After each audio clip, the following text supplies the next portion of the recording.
Guys complete the sweep of Kansas. Just give me your thoughts on the series as a whole. Well, every series you want to come in and win all 3 games, and it's really hard to do against a really good team. Kansas is, I think they came into the weekend on top of the table, as you like to say. So we knew we had our hands full, but I thought the big, kind of the opening thing for the weekend was eliminating the big inning. And I think we did a really good job of getting hits when it mattered, and our pitchers did a really good job of executing pitches in some big situations. Today, you think about Sloan yesterday, bases loaded. There was traffic. It wasn't simple. It's a really good offensive team, and I thought, they rose to the occasion and made awesome pitches when people were on base. So I think that was the difference, kind of clutch hitting and clutch pitching in big situations to come away with a sweep, which is great.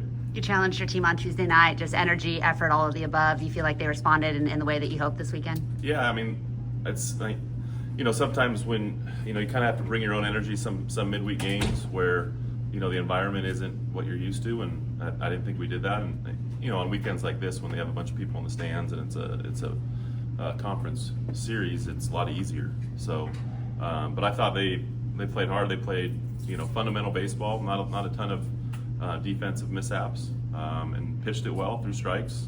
And did a good job with 2 strike and 2 out hitting.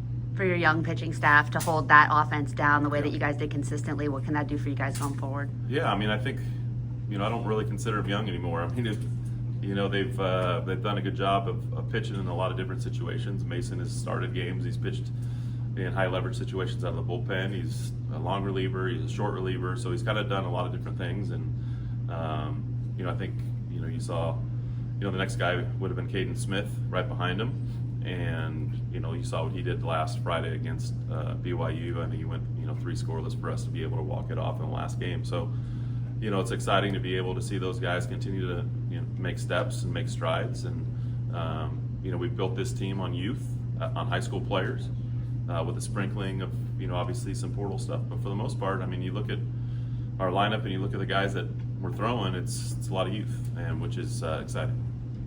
Cademan had a great start today, bounced back after a rough last outing. Yeah. How's he feeling? How do you feel about his performance? Yeah, he felt great. He actually didn't want to come out, but I felt like, coming on the heels of him not feeling super, awesome his last outing, and it was kind of right around that 50, 60 pitch mark. And so, I felt like he did what he needed to do. I thought the run that he gave up 2, but I thought there was the first run he gave up, obviously the solo homer, but then in the 4th inning, he gave up 1 and then struck the last guy out to get out of the inning without any more damage. So again, eliminating the big inning was key, and I thought Cademan did a really good job of that.